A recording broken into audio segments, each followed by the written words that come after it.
In a psychologist's office, teenage boy Max says he wishes he could just be normal, but this is impossible. The reason why his whole face is covered in bandages is that he was born with a face so amazingly beautiful that it kills anyone that sees it.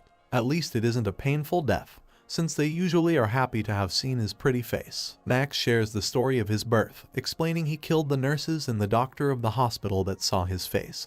But luckily his parents are immune to their son's beauty. The studies made that day revealed that his face is so beautiful that it causes a surge in hormones that immediately ends a person's life. For this reason, the family had to move to a small town and take as many precautions as possible, like deciding to homeschool Max to protect him and the other kids. Unfortunately, this resulted in Max growing up lonely and very sheltered. He's also awkward when interacting with people. His hobby is unusual too. He likes to do embroidery. The psychologist doesn't believe the story and forces Max to reveal his face. Suddenly, Max's parents hear a strange noise coming from the psychologist's office. When they rush inside, they find Max putting on his bandages again, and the psychologist dead on the floor. Soon the police show up and warn the parents that they can't keep ignoring these deaths as accidents, so Max should be more careful or he'll end up in jail. While the adults talk, Max sees a brick and picks it up to bring home. Later at his house, Max's parents tell him they don't like him being at home all day and ask Max's only friend Dan to sign him up on a dating app, which annoys Max. Max asks Dan to hit him with the brick so he can stop being deadly beautiful. When Dan gets too distracted by his phone and the notifications from his dating apps, Max throws it to the ground, causing Dan to hit him like he wanted. Max ends up in the hospital with his mother, and in the waiting room, the mom reads in a magazine that they're looking for families to be hosts for exchange students, which could be a chance to bring another teen to the house for Max to have a friend. Max hates the idea and goes looking for another magazine, only to find the rack empty. A girl named Alex has the last magazine and decides to share it with him, prompting the two teens to chat for a while before Max is called by the doctor. Sometime later, Dan decides to try to cheer Max up by getting him a blind date. They meet the girl at the restaurant and Dan does some chatting to break the ice. But as soon as he leaves, things become incredibly awkward. The girl is clearly wary of his appearance, so to appear more friendly, Max gifts her a handkerchief that he embroidered with her name. Things are starting to look better, but suddenly some noises warn them that Craig is causing trouble in the restaurant. The guy suddenly approaches their table and sits with them with the intention of flirting with the girl. But he sees Max's bandages and realizes he's the guy from the Deadly Stories. He's very rude and intimidating, so Max tries to leave to avoid trouble, accidentally knocking their drinks. When he stands up, Craig throws the handkerchief in the liquid to make fun of Max and keeps pressuring him to reveal his face, going as far as pushing him against the table to oblige him. Thankfully, the restaurant staff uses that moment to finally kick Craig out. Then Max asks the girl for another date, but she's now scared of his face and turns him down after such a disastrous date. Max thinks he'll never have a normal life and goes to try to end things. Suddenly Alex shows up and teases him for what he's doing, which starts a conversation about his life, candy, and Max's dream of swimming in a tub of jelly beans. In order to distract him, Alex invites Max to come with her, and they take a bus to a retirement home, where he's introduced to Rosemary and Esther, two old ladies that have terminal conditions. However, they are still very lively, and the four of them have a wonderful afternoon together. While sharing tea and snacks, they learn Esther is trying to write one more book before she dies, but it's hard because of her Alzheimer's. After leaving the retirement home, Alex walks Max home and Max wonders if they can see each other again, but Alex says no. Sometime later, Max is hanging out with Dan, who tells Max that he shouldn't give up, since Max can't look for Alex on social media because he doesn't know her surname. Dan thinks he should hang around the spots he saw her at and try to bump into her. That night, Max makes an embroidery design about the bridge moment. The next morning, Max decides to return to the bus stop and realizes Alex missed her ride on purpose. Alex is a bit wary of him at first, but then she agrees to have fun together. They go to the store and buy lots of jelly beans to fill the tub in Max's bathroom, finally fulfilling his dream. Prompted by this, Alex confesses she would love to swim in a river of jello. While enjoying the candy bath, Max finally lets her know about his deadly face, but Alex already suspected he was the guy from the stories. In return, Alex explains she has a rare cardiovascular disease that makes her allergic to endorphins. Excitement causes inflammation, and that causes her heart to grow. Then Alex shows that under her jacket, she must always wear a monitor that tracks her heart size and explains her body rejects emotions. For now, she's on an experimental medication to solve it. Hearing all this makes Max feel he finally has someone that understands the situation.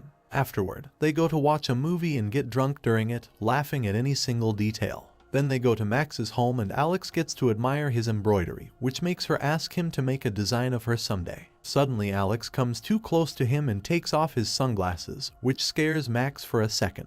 Fortunately, his eyes alone can't kill people, and now the two teens are having a sweet moment that could end with a kiss. Unfortunately, at that moment Max's parents arrive and ruin the moment. The teens quickly pull apart, but the parents can tell what's going on and are in shock. Max's mother is so happy that Max finally met a girl that she hugs Alex. The parents also introduce them to Yuchen, an exchange student that will be living with them from now on. She's also brought a cat with her. However, she's pretty antisocial and ignores the family most of the time. Even at dinner time, she orders her own food so she can eat alone. From then on, Max and Alex begin hanging out together all the time, and they often visit the retirement home to have tea or play games with Rosemary and Esther. One day the teens decide to go on a camping trip, and Max has an argument with his parents, who make him take Yuchen with them. The next day, the group leaving for the forest ends up being composed of Max, Alex, Yuchen, Dan, and his latest date. As always, Yuchen ignores them, but the others have lots of fun exploring and taking pictures. When Alex accidentally hurts her hand with a branch, Max cuts some of his face bandages to wrap up her wound, which makes Alex's heart beat a little faster. Later in the evening, they set up camp, and Dan and his girl hide under a blanket for some privacy while Yuchen sleeps. Max decides to follow Dan's example and throws a blanket over himself and Alex, then prepares a surprise. He tells her to close her eyes before he covers them with a bandage. Next, he grabs her hands to make him touch his face and have an idea of how he looks. Max confesses he killed the girl that gave him his first kiss because she broke the rule and opened her eyes. So Alex comforts him by kissing him before leaving the blanket. Some days later, Alex calls Max to tell him they can't see each other today because her mother needs her to help with some chores around the house. Afterward, Max's mom asks him to get rid of their old Christmas tree, so Max takes it out with the help of Dan. Meanwhile, Yuchen is having a smoke, and when she throws away her cigarette, she accidentally lights the tree on fire. Dan and Max rush to try to put it off and Dan accidentally gets his hands burned, so they take him to the hospital. Once Dan has had his hands taken care of, the boys try to leave, only to bump into Alex and her mom. It turns out Alex lied and she's been here all day. The boys try to introduce themselves, but Alex tells her mom that they're just co-workers from the retirement home and they leave without another word. The next day, Max goes shopping with his dad and wonders how he can tell if he's in love. The dad tells him he knows his son likes Alex, but it may not be obvious to her, so he should tell her directly. In the afternoon, Alex and Max hang out again, and Alex explains she had to lie yesterday because her mother doesn't like her having friends, thinking too much excitement may kill her. Her mother only approves of the retirement home because it's a boring place. Afterward, they visit the retirement home and are devastated to learn that Rosemary is dying. They visit her in her room and discover she's being kept alive by machines, which disgusses Alex because she thinks people should be allowed to die with dignity. She asks Max to show his face to Rosemary so she can die in peace. And when Max refuses, so Alex leaves alone. Thinking about how Rosemary is suffering, Max changes his mind and returns to the room where he calls Rosemary's name. As she opens her eyes, he starts removing his bandages, and Rosemary realizes what's happening so she never stops him, dying with a soft smile on her face. After this incident, Alex stops answering Max's messages, and he doesn't know what to do. His parents try to offer some advice, but this only ends in an argument and Max leaves to hang out with Dan.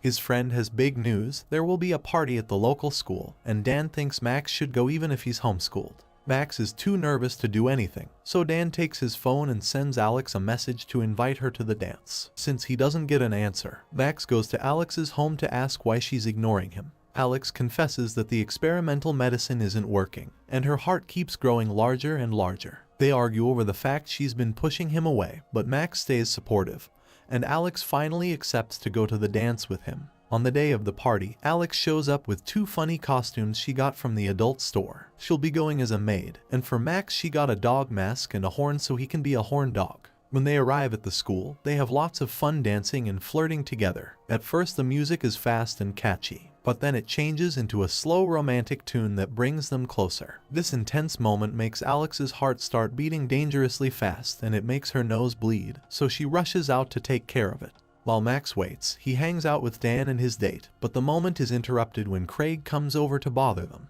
He's jealous that Dan is dating his ex and wants revenge for what happened at the restaurant. So while his friends grab Dan, Craig grabs Max and takes off his mask, which immediately kills Dan's date. People start panicking while the police arrive to arrest Max, putting a bag over his head. On his way out, he notices Alex is being taken away by an ambulance. That night, Max is kept in a cell. The next morning, Max is freed and he goes to the hospital where Alex's mom hugs him to share the pain. Then Max visits Alex and learns that she had lied the entire time. She had been minimizing her illness. It turns out she actually has a terminal condition and she has known since she was a child that she would die around this age. Alex only has a few days left and hates being connected to a machine at the hospital. So she asks Max to reveal his face for her. Max refuses because he doesn't want to see her die and snaps at her, explaining he's watched people die all his life and it's taken a toll on him. Then he leaves, refusing to hear her any longer. When Max gets home, he feels so upset that he uses the brick to get plastic surgery, but his parents immediately come to stop him.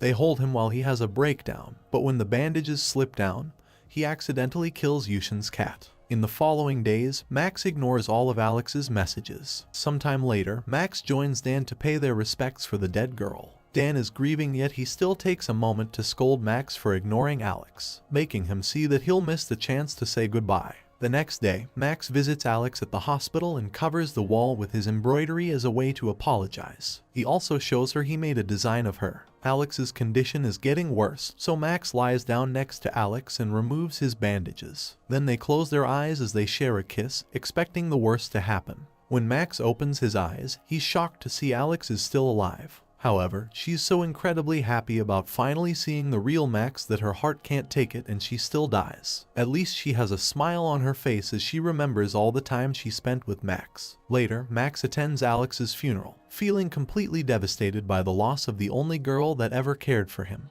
Afterward, he goes to the bridge, bringing an envelope with Alex's name on it. Inside the envelope, he puts Jello powder. Then he throws it into the river so Alex's dream can come true. After Alex's death, Max returns to therapy and begins honoring the things Alex has taught him. He continues to visit the retirement home to keep Esther company, and the police free him and Craig of all charges because the death of the girl was seen as a natural cause. This case becomes famous though, and Max begins getting lots of letters from dying people asking for his help. Max begins understanding that death sometimes is necessary, and he begins visiting the people that write him in order to help them reach peace with a painless death. Max also discovers that Alex didn't die because true love gave her immunity, which is also the reason why his parents never died either. Since Dan is Max's one true friend, Max can start hanging out with him without wearing the bandages. However, he needs to be careful because one day he forgets his face is uncovered and opens the door, accidentally killing a visiting Craig. Make sure to subscribe and turn on notifications so you can watch more videos like this. Thanks for watching.